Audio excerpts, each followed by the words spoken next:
Bismillahirrahmanirrahim. Assalamualaikum warahmatullahi wabarakatuh. Nama saya Nagila Rizka Aprila dari kelas 10 MIPA 3 nomor absen 27. Pada kesempatan kali ini, saya ingin menjelaskan tentang bab ekosistem. Berikut adalah beberapa kata kunci yang akan dibahas dalam bab ini. Yang pertama adalah ekosistem.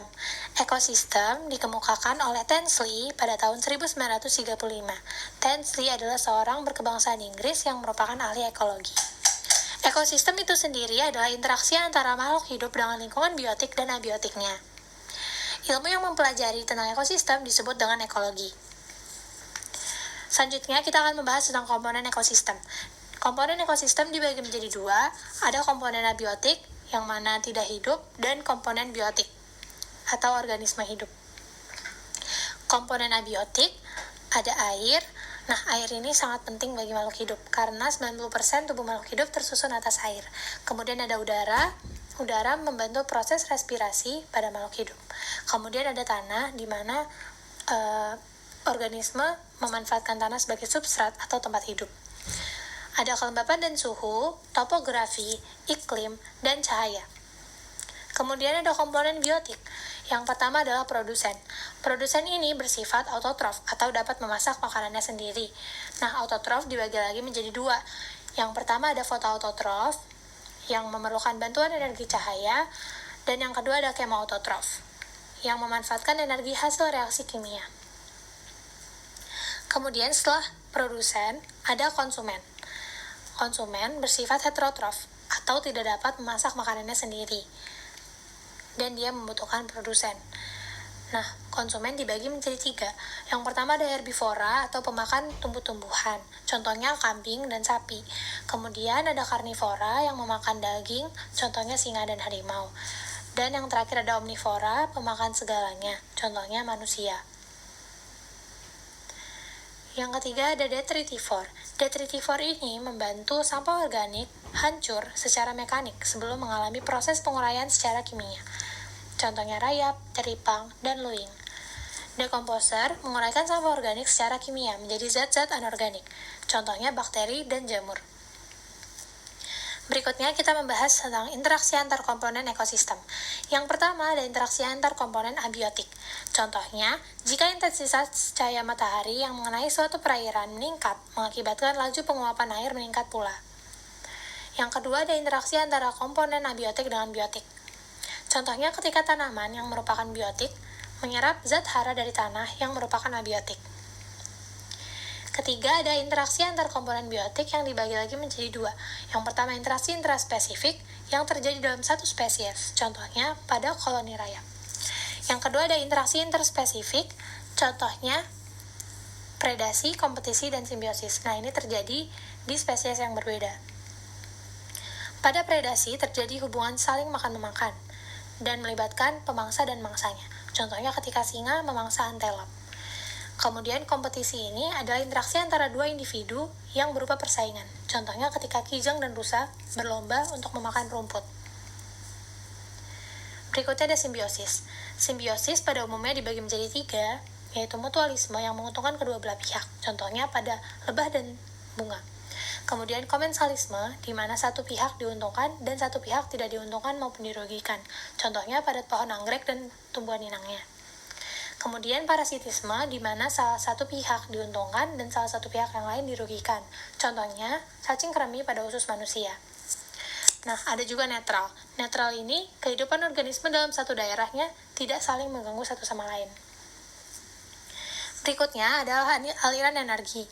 Pengertian aliran energi adalah rangkaian urutan pemindahan bentuk energi satu ke bentuk energi yang lain, dimulai dari sinar matahari, lalu ke produsen, lalu ke konsumen primer, lalu ke konsumen tingkat tinggi, sampai ke saproba. Yang pertama adalah rantai makanan, yang merupakan hubungan makan dan dimakan antar makhluk hidup dalam lingkungannya berdasarkan urutan tertentu.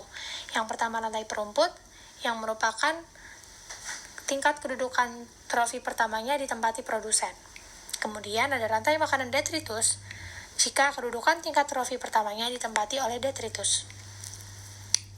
Nah, rantai makanan ini berkumpul membentuk suatu jaring-jaring makanan. Kemudian ada tingkat trofik. Tingkat trofik ini tersusun dari seluruh organisme pada rantai makanan yang bernomor sama dengan tingkat makan memakan. Yang ketiga ada piramida ekologi yang dibagi menjadi 3. Yang pertama ada piramida jumlah, kedua piramida biomasa, dan yang ketiga piramida energi. Selanjutnya, kita akan membahas tentang daur biogeokimia.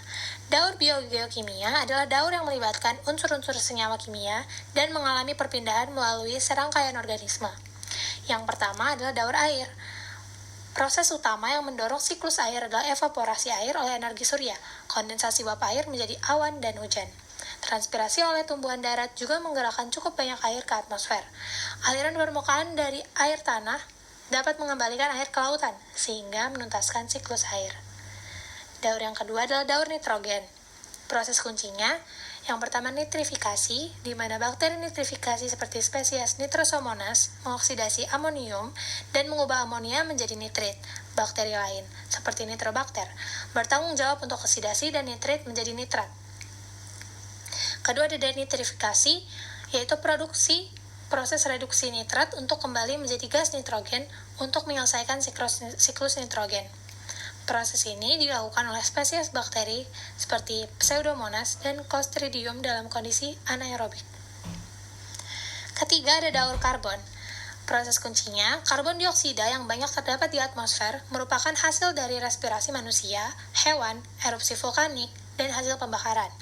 Fotosintesis pada tumbuhan menggunakan karbon dioksida sebagai bahan bakunya untuk membentuk molekul organik.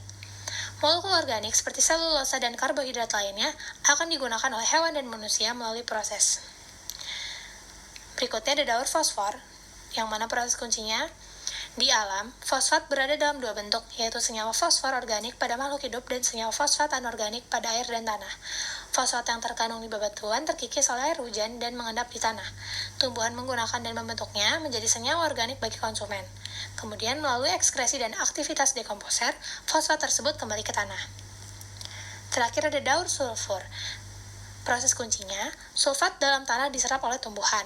Melalui rantai makanan sulfur berpindah ke konsumen, dan jika organisme mati, sulfur akan terurai secara anaerob menjadi sulfat, secara aerob menjadi gas sulfur dan sulfida.